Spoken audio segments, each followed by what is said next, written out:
Le risque de braquage est-il très ancré chez les commerçants? Absolument, clairement identifié par les commerçants. Ils y sont sensibles, soit parce que leurs collègues ont été eux-mêmes agressés, soit l'ont subi.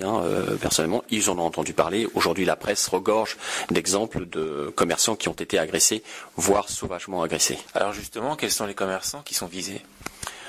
J'allais dire tout type de commerçants, mais principalement et plus particulièrement les buralistes, les marchands d'or, les pharmacies, les opticiens et les dépositaires de smartphones de toutes marques confondues. Quels sont les moyens qui sont à leur disposition justement pour se protéger de ces braquages? Ils sont multiples.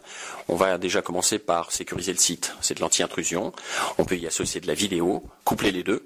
Le bouton anti-agression qui permet d'être lié quelquefois aux forces de l'ordre, à la police municipale. Et puis un dispositif dont je crois énormément, c'est le générateur de brouillard, qui a une efficacité redoutable.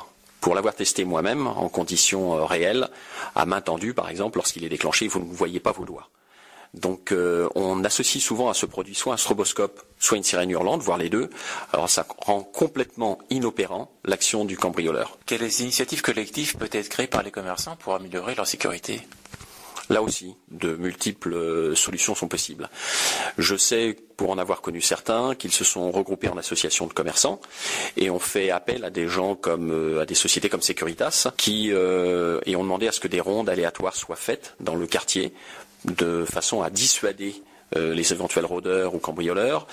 On demandait à ce que, pour certains magasins sensibles comme les joailliers ou les bijoutiers, à ce que des ouvertures et des fermetures soient faites sous la conduite d'un agent de sécurité. Après, effectivement, il y a aussi les best pratiques. Dis-moi ce que tu as fait, de façon à ce que je puisse moi aussi m'équiper de la même manière.